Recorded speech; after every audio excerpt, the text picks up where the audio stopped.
former Diddy employee who'd spent years in his inner circle. She claims that he kidnapped her and threatened to kill her.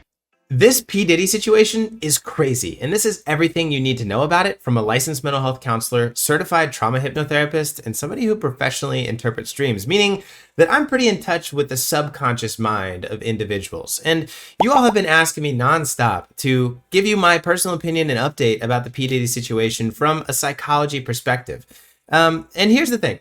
If I'm honest with you, if I can talk with you just as a person to a person, I don't know what to say. And usually when it comes to big news headlines like this, I always miss the boat because as a counselor, we're always trained to be very slow in giving an opinion. And so I wait to see how things play out. And also, if I'm honest, I don't know if I care too much. Not because I don't care about the terrible things that happened or the people who are hurt. It's just like, I know what's happening here.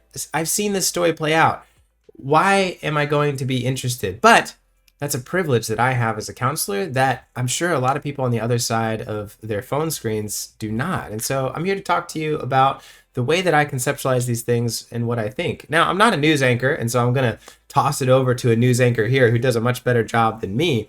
But here's why I lose interest, right? Let's start with point number one that you need to understand. Not everybody has empathy like you do, right? People go around thinking that everyone cares for other people's feelings. That's not true. And here's the thing. You're like, no, Jesse, I don't believe that. Yes, you do. Because subconsciously, and this is where the counseling mental health part comes in, subconsciously, we do expect others to behave the way that we expect ourselves to behave. But not everyone's playing by the same rule book. Different people have different political views, religious views, moral and ethic views. And so P. Diddy was just doing his thing.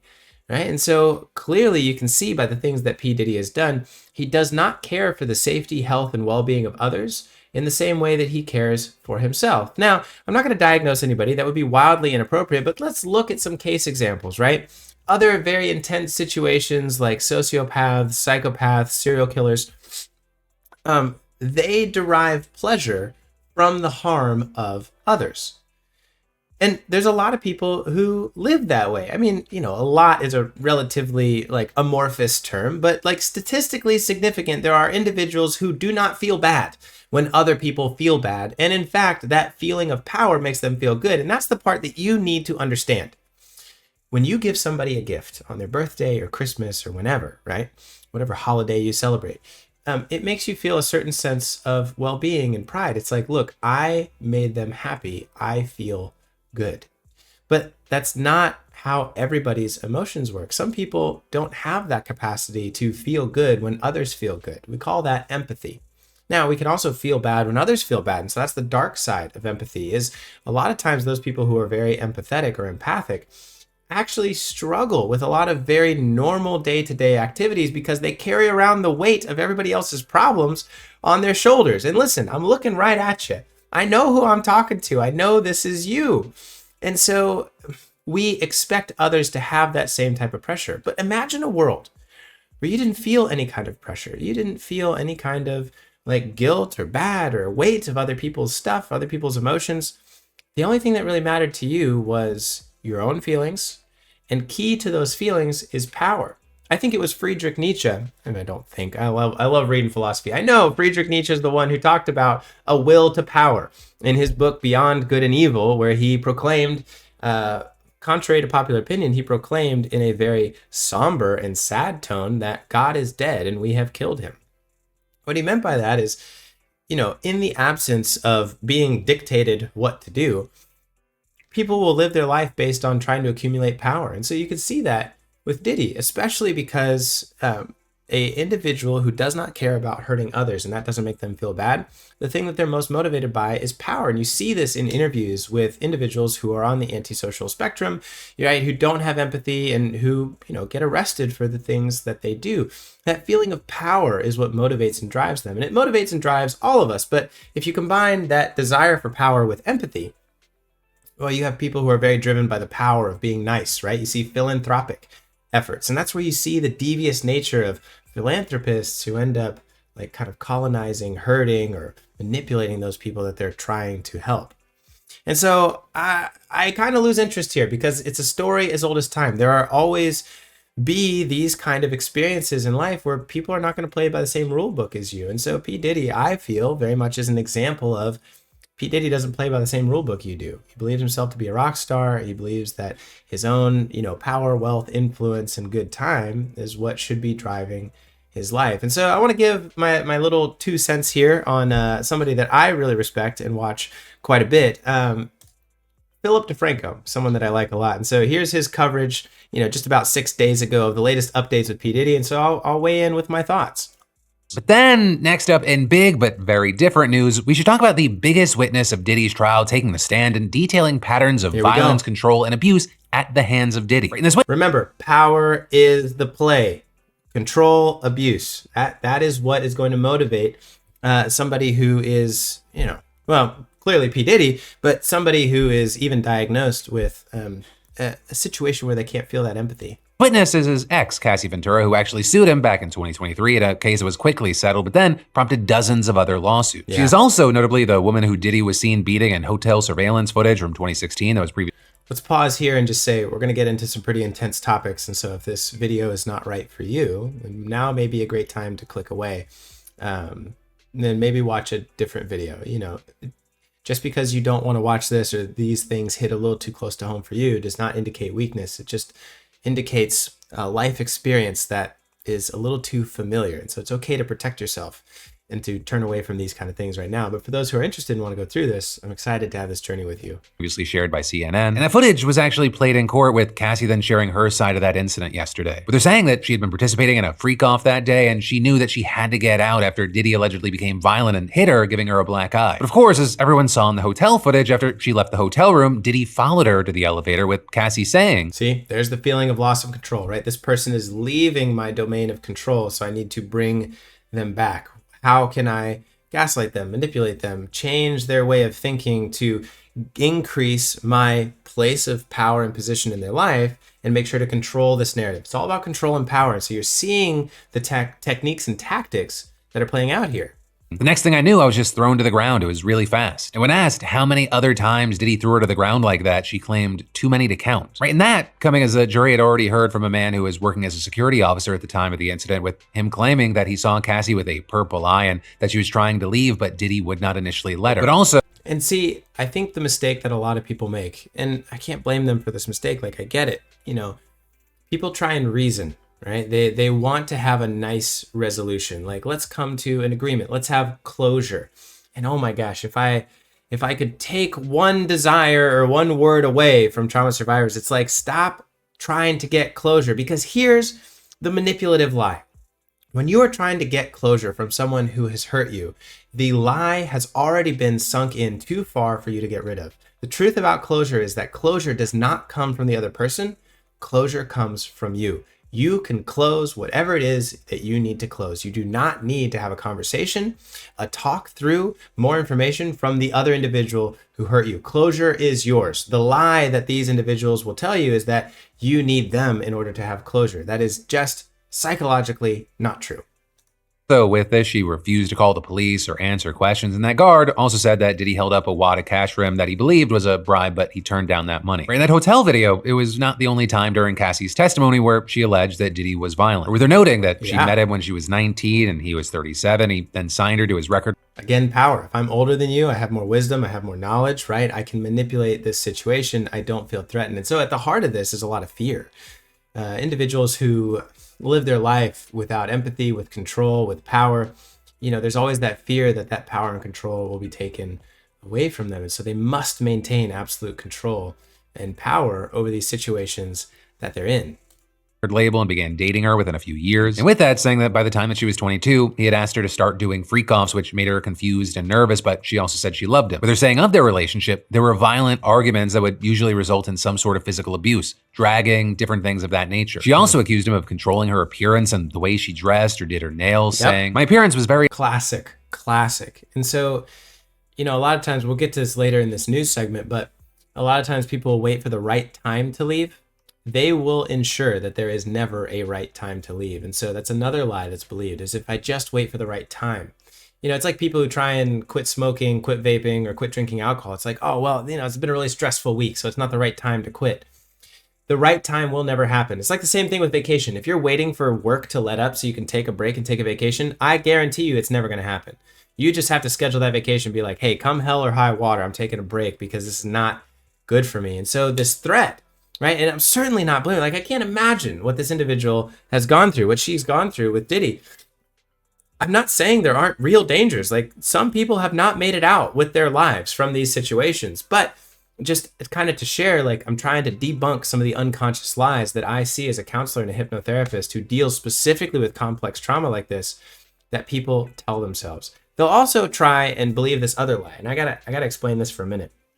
The other lie that you will start to believe when you're the victim of complex trauma like this is you'll start to believe that you have some culpability, that some of this was your fault. Well, I did speak to him that way, or I did do these things, and so I can understand that he popped off, or, he got upset. If I could just clean up my act, things would be better. Another lie of power, control, and manipulation. That is not true. One, it's probably not true, just point blank, but two, you're also allowed to make mistakes and not be threatened, hurt, or violated. That's just ridiculous. If you actually look at the logic, the things that oftentimes people will believe are just don't make any sense when you look at them on paper. But because of living in that microcosm of delusion created by a person who lives their life this way and likes to keep people under the lock of power and control, you'll start to believe these things that just are not true. Very important to him. It was pretty immediate. Some days he would want me to be really sexy, and other days like a tomboy. He was just very involved in it. And adding, I had to look a certain way during freak-offs. Definitely my self-worth took a hit during the entirety of the relationship. She also alleged that he was controlling about the way that she acted as well, saying, make the wrong face, and the next thing I knew, I was getting hit in the face. Yeah. And with this, a big thing is that during opening statements, Diddy's lawyers admitted that he could be violent and even said that his behavior may have warranted domestic violence charges, Clearly, but not trafficking and racketeering charges, which he's on trial for. With his lawyers saying that jurors might leave this trial thinking he's a jerk, but, quote, he's not charged with being mean, he's not charged with being a jerk. With his lawyers also repeatedly insisting that all sexual encounters were consensual. Yeah, right. That's another one that'll be used is like, this idea of consent when you're in this environment does not take place. Like, if they're consenting because of a looming threat and the feeling like they can't say no, that's not actually consent either. But regarding sexual encounters, some of the most disturbing details from Cassie's testimony actually came from her accounts of freak-offs. With her, among other things, claiming that Diddy would order her to recruit male sex workers and then pay them to have sex with her, and that these so-called freak-offs would last from 36 or 48 hours, with the longest going for 4 days. Saying they would often have no breaks for sleep, despite Cassie saying she needed rest, with her claiming that they would use drugs to stay up the whole time. And all the while, Diddy allegedly choreographed and controlled every aspect of these, like who had sex with who, what lubricants, candles, and linens were being used. She also alleged that he directed her to be lathered in heated up baby oil so she was glistening in it and reapplying it frequently. And to get through all this, Cassie claimed that she took drugs to numb herself while she was having sex with people that she did. I mean, you have to when you go through that. And so this kind of lays the foundation for a lot of the work that I do. When you work with complex trauma, you see a lot of people who have dissociative symptoms. And dissociative symptoms means that the individual does not feel connected with themselves or with reality. And so the extreme extent of that can be what we used to call multiple personality disorder, right? And now we call it DID, dissociative identity disorder. And that's something I specialize in. When somebody goes through a very intense complex trauma like this, the only way to get through is to detach, to become emotionless, like it's saying in the statement here. Now you can do that through substance use, but you can also do that psychologically. And the brain will naturally allow you to disconnect from the reality that you're living in order to protect you, right? Like if I'm starving in the jungle trying to run away from a grizzly bear, I don't need to feel all of that pain. I just need to get to a safe place where I can eat. You translate that to an emotionally abusive environment, and you will also disconnect from your feelings and lose your sense of self and identity as a way to cope with trying to get through the situation. But the key is sometimes you can lose yourself so much that you lose the ability to choose to get out of the situation. That's where you see this Stockholm syndrome kind of thing. That's where you see people seemingly staying inside these abusive situations because it's control and manipulation. Didn't want to have sex with for days at a time. Right? And with this, she claimed that it got to a point where she was doing freak-offs weekly, with this lasting for around a decade of her life. With her adding here, freak-offs became a job where there was no space to do anything else but to recover and just try to feel normal again. And as for why she kept doing them, she says that she felt unable to refuse him, saying, I just didn't want to make him upset. I just didn't want to make him angry and regret telling me about this experience that was so personal. And then alleging that when he got... And see, that's that's so key. Did you hear that? Like, feelings of regret of denying him this experience that felt so personal. And so I'm saying they, and you can't extrapolate it to everybody, but there are individuals who will see that this person I'm interacting with has a lot of empathy and emotion. And so if I can fake some sort of emotion on my side, they will feel my emotions as if they're their own, right? So if I can look guilty and sad and devastated and emotionally hurt because this person's not engaging with the thing that I want to, I can coerce them into doing that thing because they're going to literally feel the sad, regretful, shameful, heartbreaking feelings that I'm pretending to feel. And so it's this weird projection. And actually, if you look into some of the research about empathy, those people who claim themselves to be empaths actually lack real empathy. What they do find is that it's projection. Those people who claim to be empaths actually incorrectly project their emotions onto others and then claim that they're feeling their emotions as if they're their own. It's just like their emotions. And so, what's dark about this is, somebody like P. Diddy can reverse that and pretend and display emotions that may not actually be there, at least not in the same way. And then other people will feel those emotions as if they're their own and then comply with the things that they want them to do. So be careful, right? It's good to upset bad people. I'm using bad people I'm going to get in so much trouble for this damn video. I don't think there's bad people, there's bad actions, okay? But you get what I'm saying. Like, people who want to do you harm, right, will use this as a manipulation tactic. Somebody who's trying to harm you, you should make them upset about denying them the ability to harm you. If something doesn't make you feel good, they should be upset that you're not going to comply with that thing that makes them feel good. In this case, two wrongs do make a right. Something bad is trying to happen to me. I'm going to make them feel bad about trying to do that to me. That's a good thing. Two negatives kind of correct the situation. Going along with it, waiting for the right time to exit, or maybe we can talk this through, is not going to work in these type of situations. Got angry, his eyes were black. The version that I fell in love with was no longer there. She also said that she feared that he would blackmail her as there was footage of the freak-offs and she knew he had the ability to spread those images far and wide. She said that it really troubled her that the freak-offs were recorded because she found them humiliating and disgusting and she never wanted anyone to see her like that. Adding, the idea of objectifying me tossed around like it was nothing, putting me in these compromising positions with strangers. And also a thing that people noted as Cassie took to the stand is that she was visibly pregnant and in her third trimester, and the defense even asked to have Cassie already sitting in the witness box when the jury entered so her pregnancy would be less visible to them. Though notably, the judge did not grant that request. Good. Also, a big thing is that her testimony is continuing today. I mean, as I'm recording, and it's included more details about the freak-offs, with her testifying that she would often get UTIs when they were happening frequently, but she was forced to participate even though the infections caused her horrible pain. She also said that drug use and sexual activities caused her to get sores on her tongue. And she alleged that she made it clear she did not want to do freak-offs and pointed to a text where she said nothing good came out of them and compared Diddy to Tina Turner's abusive husband. We also saw this is what's difficult. And I've worked with so many people who have just been mistreated by the judicial system because the judicial system operates by laws and rules and analysis and black and white.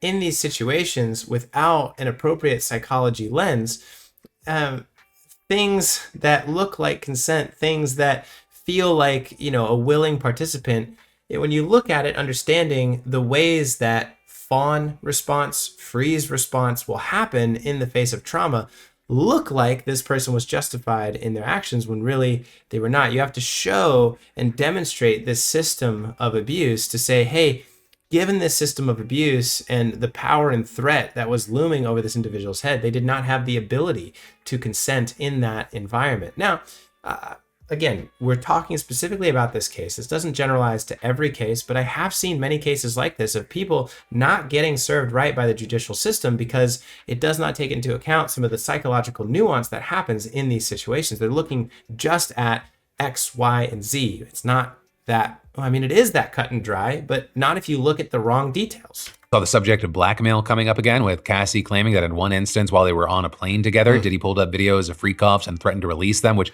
made her feel trapped, and so she ended up doing another freak-off and adding, at that point, whatever was going to make him not be angry at me and threatening me, I was willing to do. I just didn't want to feel scared anymore. But of course, with that, the trial is still ongoing. We're gonna have to see what all comes out from it, and in the meantime, of course, I gotta pass the question off to you. And I'll pass the question off to you as well. You all have been asking me to respond to this. So what do you want to hear me respond to? What questions do you have from a mental health and counseling perspective, from somebody who's familiar with the deep unconscious? What things do you want me to talk about? Because when I look at this, it's like, yep, tale as old as time. I've lost interest. But as I go through it and really share from somebody who's sharing the news, right? They'll do the details. I'll do the psychological, editorial piece for you all. Put the comments down below. Let me know what you'd like me to respond to. But yeah, it's just another really unfortunate situation. I guess I'll say one last thing. People ask me this question of, was this all planned? Was this a master manipulator? Sometimes yes, sometimes no. A lot of times individuals who don't have empathy or, or who enjoy tormenting and torturing others, it's not that they have a master plan. They can't plan for every detail, but this power and control is such a key part of their identity that they are able to pivot moment by moment, second by second, to continue to ward off and guard and redirect and put the blinders on to the individual that they're trying to harm and manipulate. And so, no, not every step of it is planned out. I don't see that in my clinical experience. But what I do see is somebody who power and control is so integral to who they are, and keeping people under their thumb and hurting them is so much a part of the way that they live their life and their identity, that every step along the way, they make calculated decisions to continue to corral them and keep them back in. I may not know where the sheep are going to try and run off to, but when I see them start to turn one way, I can put up a fence post in front of them so they come back to center. And that's, I think, a better way to kind of look at the situation and what's happening with P. Diddy and all of the victims who are here. Listen, if you need mental health counseling, if you're struggling with complex trauma like this, reach out. There are people there to help. And let me know what I can do for you. Put those comments down below, and I'll see you in the next update video. Bye.